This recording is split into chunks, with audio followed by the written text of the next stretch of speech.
Bismillahirrahmanirrahim. Wa qala an-nabiy sallallahu alaihi wa alihi wasallam, atani atin min rabbi fa akhbarani annahu man mata min ummati la yushriku billahi syai'a dakhala al-jannah. Qala faqultu wa in zana wa in saraqa. Qala wa in zana wa in saraqa. Rawahu Muslim wa Tirmidzi wa Nasa'i.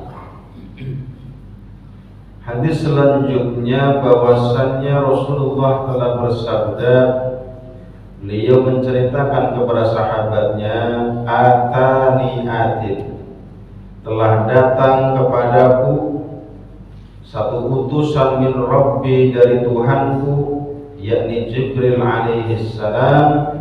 Fa akhbarani, maka Jibril memberikan kabar kepadaku.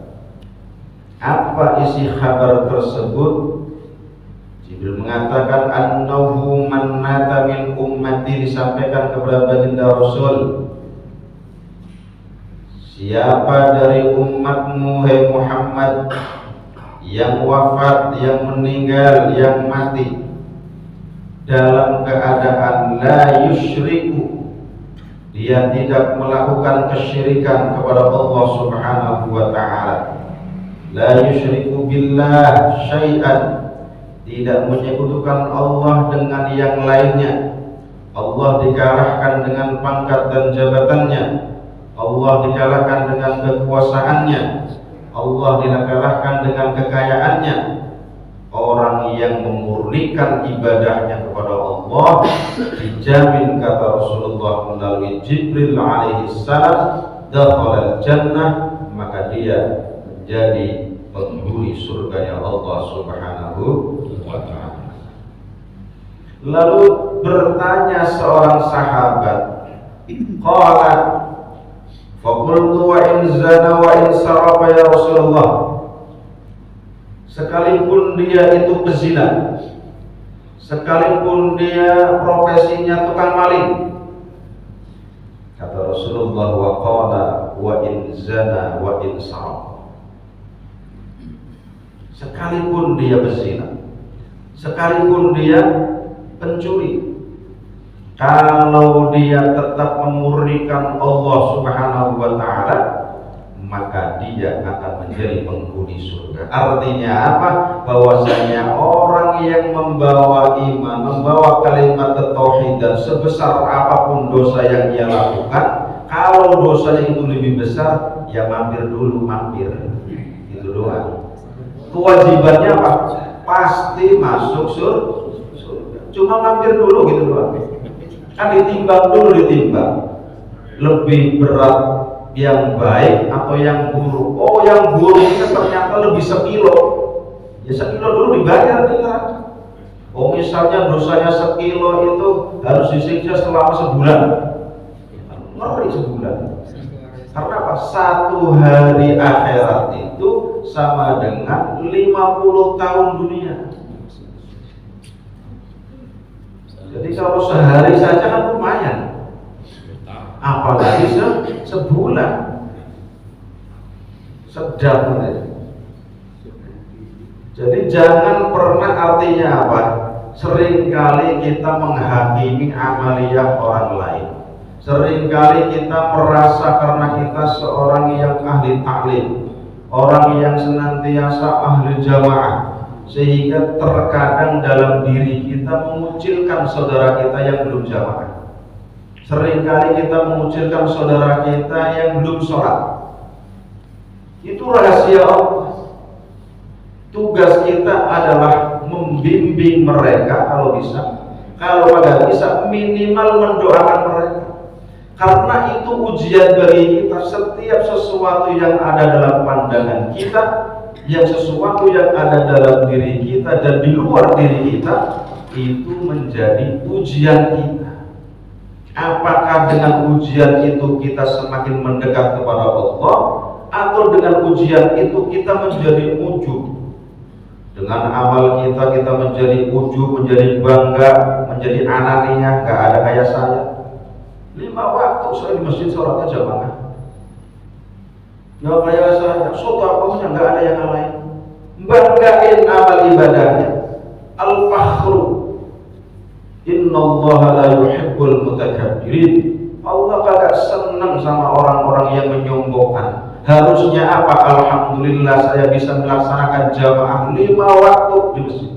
Alhamdulillah saya masih bisa bersedekah. Kenapa? Ingat, saya tidak bisa melakukan jamaah, saya tidak bisa melakukan kebaikan-kebaikan amal soleh tanpa campur tangan Allah.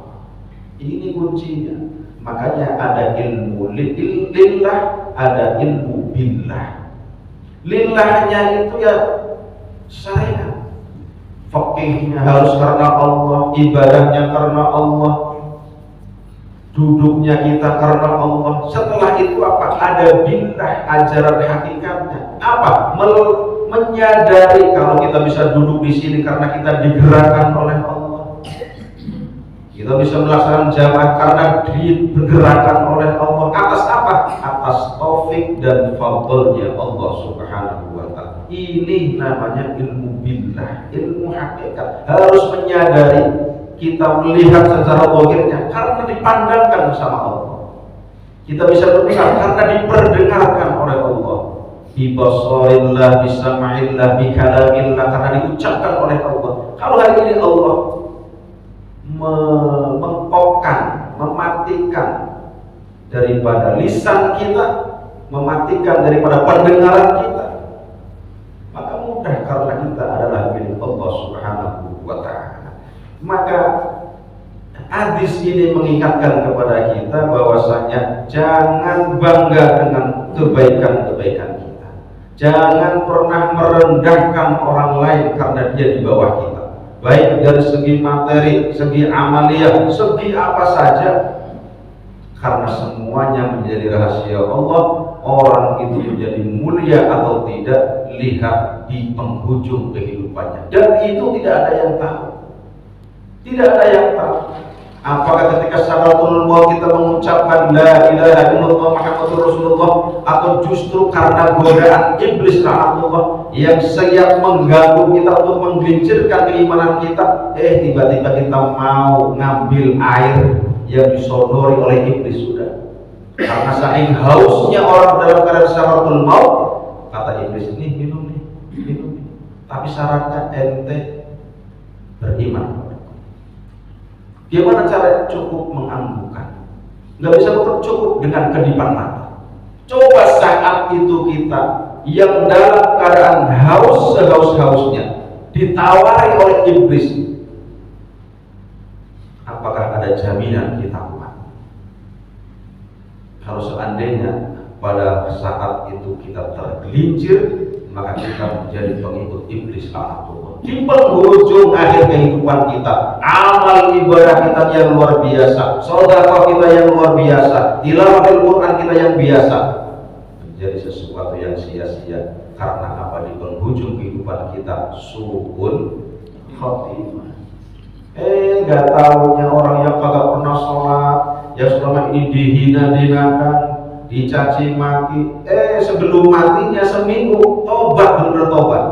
Gak ada yang tahu di malam hari dia bersujud kepada Allah, nangis senangis-nangisnya atas kesalahan selama ini. Begitu seminggu mati tuh orang. Ditulis menjadi orang yang husnul khotimah. Agak tahu. Makanya disinilah ajaran-ajaran tasawuf senantiasa membersihkan hati, tazkiyatun nufus, supaya jangan bangga dengan kelebihannya, jangan bangga dengan amaliyahnya. Di samping itu pula jangan pernah merendahkan orang lain, jangan pernah merendahkan amalan orang lain, karena boleh jadi di akhir penghujungnya dia lebih baik daripada kita. Hamba Allah yang dimuliakan, suatu ketika datang seseorang penggali kubur yang sudah puluhan tahun dia berprofesi sebagai penggali kubur. Datang untuk menemui baginda Rasulullah SAW. Sebelum menemui baginda Rasul, dia bertemu dengan Khalifah Umar bin Khattab. Lalu dicegat, mau kemana kau? Saya menghadap Rasulullah Sallallahu Alaihi Wasallam dalam keadaan sedih, dalam keadaan dia menangis, dalam keadaan dia menyesal. Lalu ditanya oleh Umar, ente mau ketemu Rasul dalam keadaan begini nangis, emang ada apa masalah? Ada masalah apa kau? Boleh cerita nggak sama saya? Dibocorin dulu. Lalu berceritalah dia kepada Sayyidina Umar radhiyallahu anhu. Lalu setelah mendengar ceritanya, Umar pun terharu, ikut nangis dengan si penggali kubur ini. Ya udah kalau gitu saya anterin kamu menghadap Rasulullah Sallallahu Alaihi Wasallam. Diketuklah pintu Rasulullah. Assalamualaikum ya Rasulullah. Siapa? Umar. Bersama siapa? Penggali kubur mau menghadap engkau. Ya udah suruh masuk, suruh duduk kepada Rasulullah Sallallahu Alaihi Wasallam. Lalu ditanya, ada apa? Ya Rasulullah, dosaku teramat besar. Dosaku teramat besar ya Rasulullah. Kata Rasulullah, apakah engkau menyembah selain Allah? Tidak ya Rasulullah, aku tetap menyembah Allah, tapi dosaku lebih besar daripada itu. Apakah engkau membunuh seseorang? Tidak ya Rasulullah. Terus apa? Terus bulan ditanyain, pokoknya dosanya besar. Walhasil ya udah dah, ente cerita, dosamu apa? Lalu dia bercerita, ya Rasulullah, bahwasannya ada seorang perempuan Ansar, dia yang cantik molek dalam keadaan perawan, meninggal. Dia adalah idola di kampungnya. Begitu dia meninggal, tiba-tiba ada hasrat dalam diriku. Begitu orang-orang kembali dari kuburannya, maka saat itu pula aku gali kuburannya. Begitu aku gali, aku buka kain kafannya. Setelah itu aku mau meninggalkannya. Tiba-tiba hasratku muncul untuk mengumpulinya. Akhirnya dikumpul itu mayit dizinain tuh. Begitu sudah dizinain baru sadar dia. Ya Allah, nyeselnya luar biasa. Dia kabur.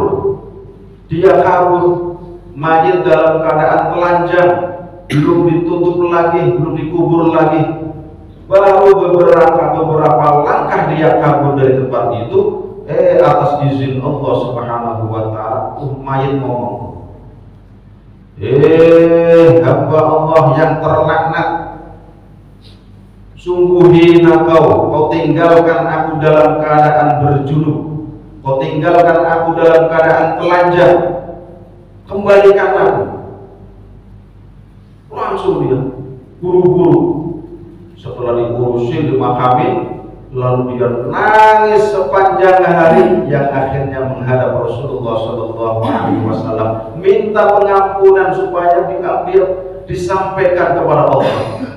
Apakah bisa diampuni dosaku yang begitu hina ini ya Rasulullah? Mayit dikumpulin. Orang kalau udah nafsu kan begitu. Kata maqalah, idza zalal aqlu idza qamat dzakaru zalal aqlu. Kalau sudah nafsu menggebu-gebu, akal sehatnya akan hilang. Orang menggebu-gebu ingin harta, akhirnya yang haram pun dikerjakan. Orang ingin jabatan supaya teraih, menggebu-gebu, nggak ada remnya keimanannya. Apapun caranya, yang penting tercapai tujuannya, kagak peduli. Itu nafsu begitu. Kalau sudah menggebu-gebu, udah akal sehatnya hilang. Al-Quran ditinggal, sunnah-sunnah Rasulullah diabaikan. Kalau sudah begitu, penyesalan kalau sudah dilakukan. Ini contohnya si penggali kubur ini. Akhirnya apa reaksi Rasulullah? Disampaikan, diceritakan peristiwa itu, Rasulullah bangkit marah. Rasulullah murka. Wah, dasar ente, kalau bahasa kita, kalau bahasa Betawi mah dasar daglok lu. Lu pergi dari sini dong. Pergi dari sini. Langsung dia kabur karena merasa diusir oleh baginda Rasulullah Sallallahu Alaihi Wasallam. Langsung kabur dalam keadaan nangis. lari dia dalam satu bukit pegunungan, nggak ke rumahnya udah, karena penyesalan yang luar biasa, benar-benar mau bertobat, malah diomelin sama Rasulullah, murka Rasulullah Shallallahu Alaihi Wasallam. Akhirnya dia ada dalam satu bukit, di situ dia tinggal sendirian dalam rangka bertobat, taubatan nasuha. Taubatan nasuha, setiap saat, setiap waktu minta maaf. Lalu setelah 40 hari, 40 malam yang terakhir, dia bermunajat kepada Allah Subhanahu wa Ta'ala. Munajatnya luar biasa, jangan ditiru, bahaya. Ya Rabb, seandainya dosaku teramat besar dan tidak Engkau ampuni, saya minta kepadamu ya Allah, jangan disiksa aku nanti di akhirat, tapi tolong siksanya sekarang saja di dunia. Sekarang saja di dunia. Mau berapa tahun, puluhan tahun, gak apa-apa, yang penting bebas di akhirat. Ngaji mereka orang ini, karena apa? Bahaya harus di akhirat, siksaannya luar biasa. Dan seandainya dosa-dosaku Kau ampuni ya Allah, tolong berikan kabar pengampunanmu kepada Rasulullah Muhammad Sallallahu Alaihi Wasallam. Pagi-pagi Jibril datang kepada baginda Rasulullah menyampaikan, ya Muhammad, siapakah Tuhanmu? Pasti Allah, Allah Jalla Jalaluhu. Siapakah yang memberi makan semua makhluk di alam dunia ini? Ya Allah. Siapakah yang mematikan? Siapakah yang menghidupkan? Ya Allah. Lalu siapakah yang bisa mengampuni dosa-dosa hambanya? Ya Allah. Kalau begitu, sesungguhnya malam tadi hamba Allah, umatmu yang 40 hari yang lalu datang kemari Kau sia-siakan, Kau marahi sehingga dia terputus, seolah-olah terputus dari rahmat Allah Subhanahu wa Ta'ala. Hari ini Allah sampaikan kepadamu bahwasannya tuh si penggali kubur diampuni dosanya oleh Allah Subhanahu wa Ta'ala. Wah, langsung dipanggil Utsman dan Ali, tolong cari si Fulan, cari si Fulan penggali kubur itu. Dicari, ditanya-tanya, akhirnya ditemukan dalam satu bukit. Ente dipanggil sama Rasulullah Sallallahu Alaihi Wasallam. Wah, kabar gembira ini. Begitu sampai di rumah Rasulullah, dipeluk, minta maaf bahwasannya aku menyampaikan kabar dari Allah, engkau sudah dimaafkan, diampuni oleh Allah Subhanahu wa Ta'ala atas kesalahan. Hamba Allah yang dimuliakan, ini adalah kisah dalam kitab Tamyi'ul Ghafirin tentang seorang berzina, tetapi kalau dia benar bertaubat dan nasuha, asalkan la yusyriku billahi syai'an, tidak menyekutukan Allah dengan sesuatu, maka wa in zana wa in saraqa, pasti dia akan dimasukkan ke dalam surga Allah Subhanahu wa Ta'ala. Wa qala an-nabiy sallallahu alaihi wa alihi wasallam, atani atin min 'indi rabbi 'azza wa jalla, telah datang kepadaku dari sisi Tuhanku Azza wa Jalla. Lagi-lagi Jibril alaihi salam mengabarkan, faqala, kata Jibril, man shalla alaika min ummatika salatan kata Allahu lahu biha asyara hasanat wa ma'a anhu asyara sayyi'at wa rafa'a lahu asyara darajat wa radda alaihi mithliha, rawahu Ahmad an Abi Talha radhiyallahu anhu. Lagi-lagi Jibril mengabarkan kepada baginda Rasulullah Sallallahu Alaihi Wasallam, ya Muhammad, siapa orang yang bersolawat kepadamu min ummatika salatan kataballahu lahu biha asyra hasanat, kalau ada umatmu yang membaca solawat kepadamu, Allahumma sholli ala Muhammad, atau yang paling pendek sallallahu ala Muhammad, satu kali dia bersolawat kepadamu, kata Jibril, kata Allahu lahu biha asyra hasanat, maka Allah menuliskan untuknya 10 kebaikan. Itu surat sallallahu alaihi Muhammad, 10 kebaikan. Begitu indahnya. Coba kalau jadi uang gitu ya, Begitu kita nabung 10.000 jadi 100.000. Begitu kita nabung 100.000 jadi 1.000.000. Wah, enak ini sama. Begitu kita sholawat sekali 10 kebaikan.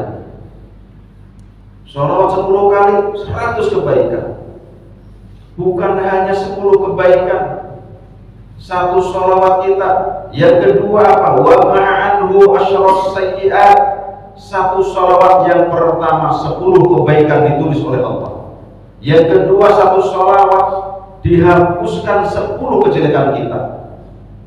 Dosa mata kita, dosa telinga kita, dosa tangan kita, kemaksiatan kita yang kecil dihapuskan oleh Allah Subhanahu wa Ta'ala dengan satu sholawat. 10 kejahatan kita, 10 kejelekan kita dihapus. Gak cukup 10 kebaikan ditulis, gak cukup 10 kejelekan dihapuskan. Wa rafa'a lahu asyra darajat, ditinggikan oleh Allah derajatnya 10 derajat. Kita gak tahu derajatnya mana, rahasia Allah. Wa radda 'alaihi mithliha, dan Allah akan memberikan kepadanya semisal itu. Semisal 10 kebaikan, semisal 10 kejelekannya dihapuskan, semisal 10 derajatnya diangkat oleh Allah Subhanahu wa Ta'ala. Ini karena kemuliaan baginda Rasulullah sallallahu alaihi wasallam. Makhluk satu-satunya yang namanya digandengkan dengan nama Allah. Manusia yang paling viral namanya disebutkan, dalam azan disebutkan, dalam sholat disebutkan. Kalau pada disebut itu orang bersyahadat agak bisa, belum masuk Islam. Harus sepaket itu. Kalau ada Allah, ada Muhammad Rasulullah sallallahu alaihi wasallam. Coba kalau azan gak ada asyhadu anna Muhammad Rasulullah. Ada azan. Kalau orang sholat gak baca sholawat, Allahumma sholli ala sayyidina Muhammad, sholawat Ibrahimiyah, la sholat. Rukun di dalam sholat. Saking pentingnya. Itu tanda bahwasanya nih makhluk lain dari yang lain. Pangkatnya ditinggikan oleh Allah setinggi-tingginya. Karena apa? Ya karena dia kehendak Allah. Karena dia menjadi asbab nur Rasulullah sallallahu alaihi wasallam. Ya Muhammad, apa itu dalam hadis kutsinya itu?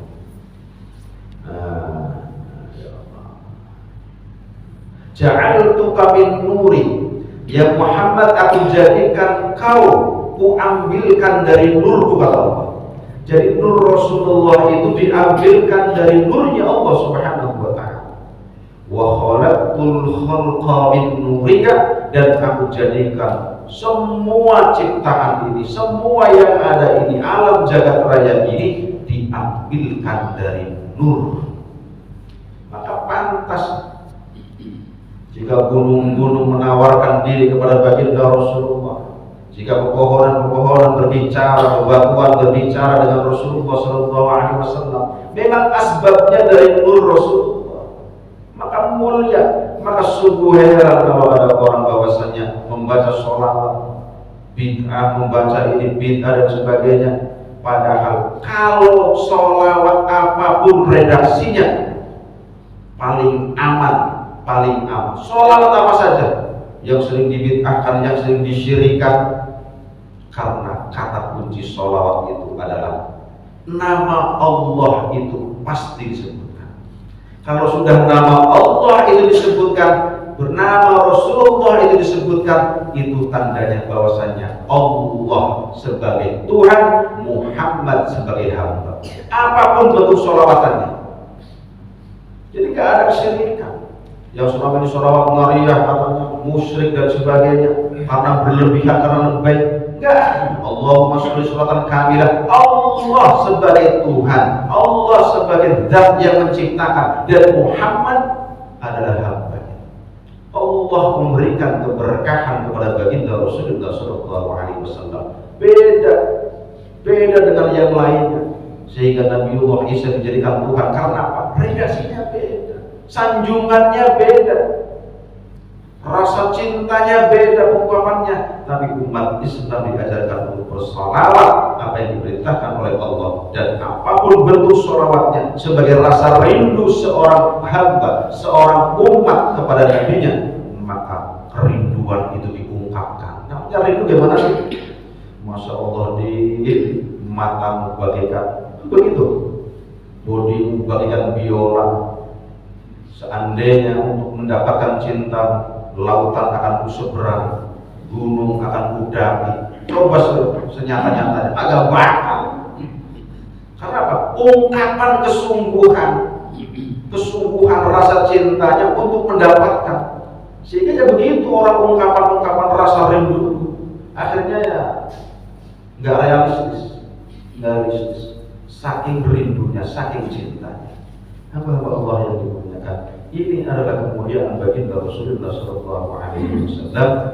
Maka sholawat ini adalah termasuk aurat, termasuk zikir yang penting. Semua zikir itu penting, salah. Semua obat itu penting, tapi tidak kayak obat ini. Ada orang sakit paru ada obatnya sendiri, orang demam ada obat demamnya, obat radang ada sendiri, obat apa lagi sendiri masing-masing. Ibaratnya di sholawat obat, ini obat apa saja, mau pilek kayak, mau radang kayak, mau demam kayak, sholawat ini untuk obat apa saja. Jadi multifungsi, nggak spesifik untuk ini saja, untuk apa saja. Untuk aurat banyak utang biar cepat selesai, aurat sholat biar naik derajatnya, memperbanyak sholawat, pengen dimuliakan sama Allah, perbanyak sholawat, hidupnya sempit dan sebagainya, perbanyak sholawat. Satu kisah, ada seorang saudara yang satunya kaya, yang satunya miskin. Si miskin ini setiap bulan utang sama saudara yang kaya. Akhirnya utangnya semakin banyak, di total sampai 25 juta. Maka gimana kata istrinya, malu kita ditagihin mulu, malu. Gimana cara nutupnya? Akhirnya cara nutupnya ngikutin lagunya Bang Roma Irama, gali lubang tutup lubang. Gimana caranya nih? Oh, sama si fulan 1 juta, si fulan 5 juta, si ini 1 juta, sehingga dari beberapa orang itu terkumpul 25 juta buat nutupin satu orang. Nih bang, saya bayarin. Akhirnya apa? Utangnya makin banyak sama orang. Yang seorang 1 juta, yang seorang 2 juta, yang seorang 5 juta. Yang penting aman sih.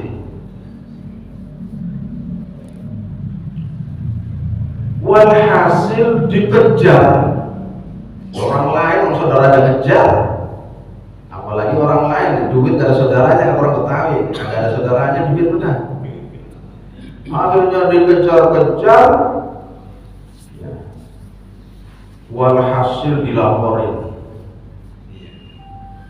Sebelum dilaporin ini, utang yang sebanyak itu gali lubang lagi, nyari orang yang paling kaya, utang 25 juta, dapat lagi tuh.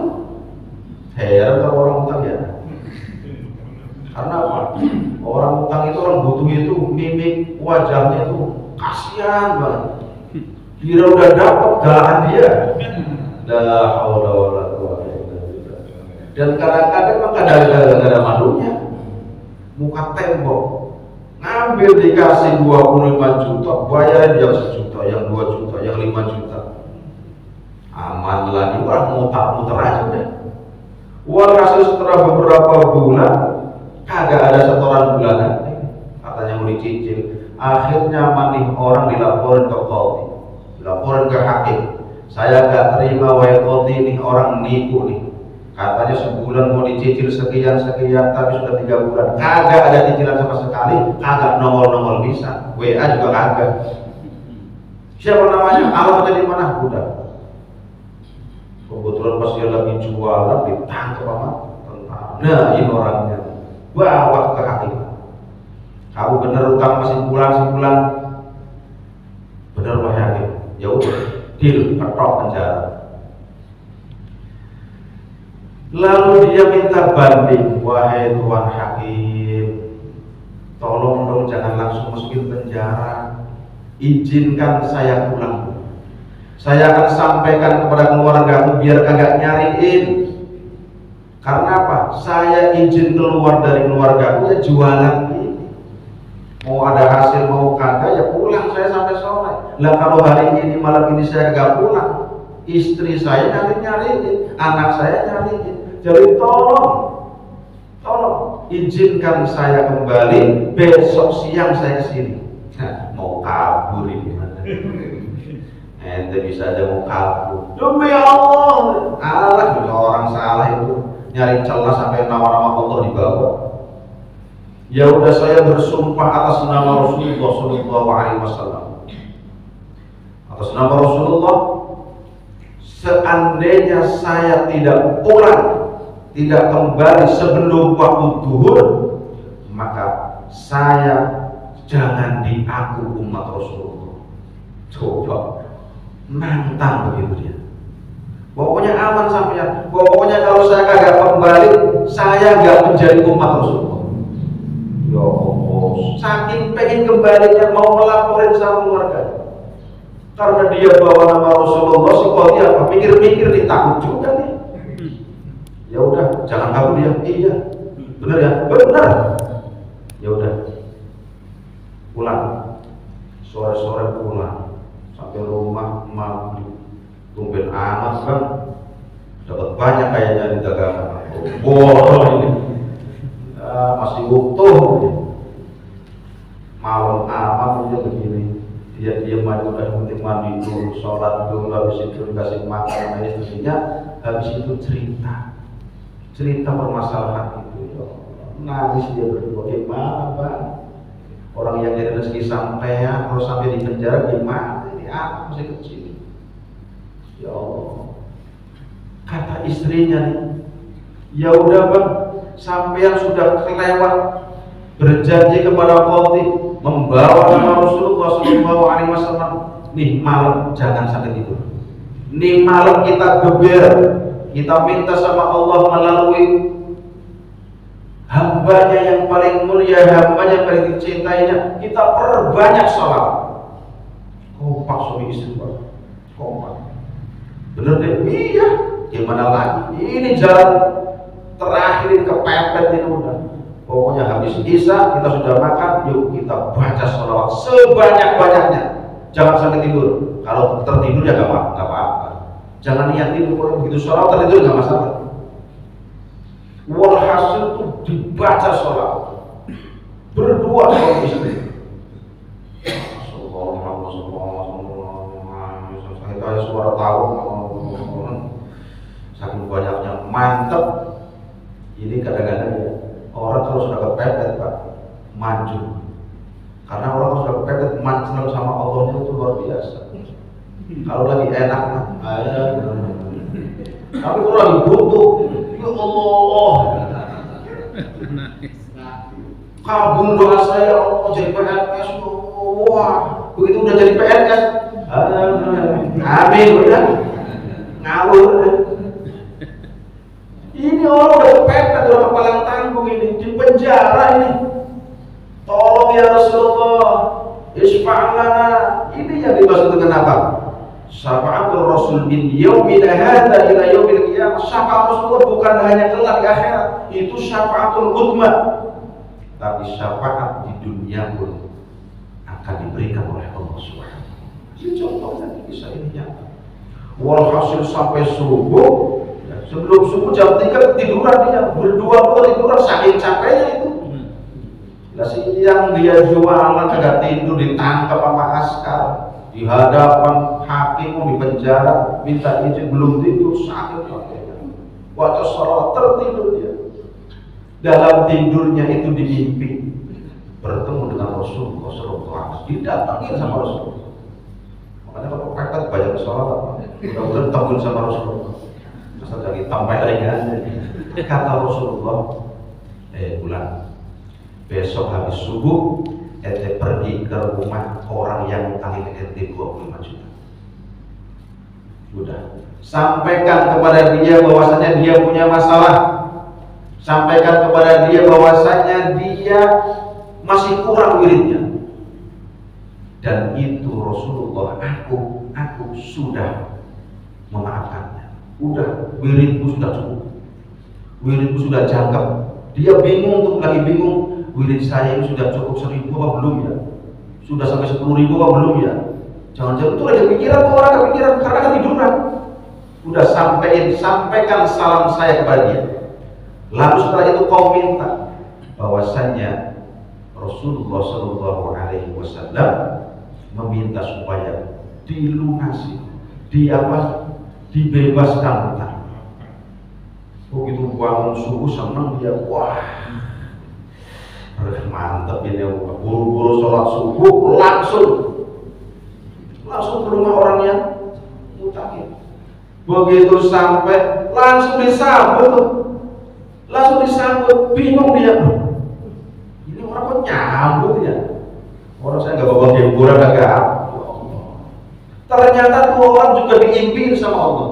Sama Rasulullah SAW, dipertemukan sama Rasulullah dalam mimpinya. Nanti tuh orang itu akan datang yang hutang kepadamu, tolong bebasin hutangnya. Masya Allah. Malah apa? Begitu sampai diceritakan salamnya dari Rasulullah, bahwasanya wiridmu, sholawatmu yang setiap malam 10.000 dan malam tadi kau ragukan bahwasanya sudah sampai 10.000 apa belum? Iya, Rasulullah menyampaikan sholawat sudah 10.000. Wah, benar impinya. Ya udah, saya juga dimimpiin sama Rasulullah, suruh bebasin utangmu. Hari ini atas nama Rasulullah, utangmu 25, bebas. Terima kasih. Mau pulang disambungin lagi, Pak. Disambungin 10 dinar. Sekarang ya 10 juta. Nih buat ente 10 juta buat modal dagang. Mantap ini. Sudah lunas utang dibebasin, dikasih bonus juga. Karena terima kasih gara-gara ente Rasulullah nemuin aku dalam mimpinya. Dibayar sama orang kaya ini 10 juta. Ini buat ente. Terima kasih. Kalau bukan asbab ente mungkin Rasulullah belum pernah nemuin saya. Ini bersyukur. Walhasil setelah itu terjadi, dia mau melapor sebelum zuhur harus sampai ke hakim. Akhirnya dia lari tergopoh-gopoh, khawatir lewatin waktu zuhur, dia sumpah. Begitu belum zuhur sampai, disambut lagi masih hakim. Ya, dipeluk, heran lagi nih orang, heran lagi. Ya Allah, ada apa ini orang ya? Ya Allah, cerita lagi. Saya semalam ditemui oleh Rasulullah SAW supaya apa? Supaya memberikan sesuatu kepada untuk modal jualan. Ya Allah, hari ini ku bebaskan atas nama Rasulullah dan ini saya kasih 10 juta lagi. Ya merdeka ya Allah, merdeka. Pulang leha-leha udah. Sebelum zuhur nyampe di rumah, kata istrinya lah, agak jadi bang ditahan. Kagak, alhamdulillah ini. Malah nih dapat 20 juta. Masya Allah. Ini apa? Berkah sholat. Apapun akan terjadi kalau kita yakin, kita mantap kita sama Allah melalui orang yang paling dicintai. Kita mau sowan ke seseorang, apakah ke lurah, apakah ke camat, kalau kita dekat dengan anaknya, anak itu paling disukai oleh lurahnya, oleh camatnya. Oh gampang. Kita suka Ustaz Fadilah, kenal Ustaz Fadilah, kita kasih biasa, ngasih ini, ngasih itu biasa. Tapi saya ngasih sama anak beliau yang paling dicintainya, beda, beda. Tanggapannya beda. Oh biasa. Tapi begitu saya perhatian dengan anaknya, oh dibedain Pak, dibedain. Orang ada suka dengan beliaunya, ada orang suka dengan anaknya. Maka orang yang suka dengan anaknya itulah yang paling berharga. Sama. Kita kalau ingin cintai oleh Allah, hajat kita ingin dikabul sama Allah, maka dekati hambanya yang paling mulia, yang paling dicintai oleh Allah, yaitu baginda Rasulullah Sallallahu Alaihi Wasallam. Assalamualaikum warahmatullahi wabarakatuh.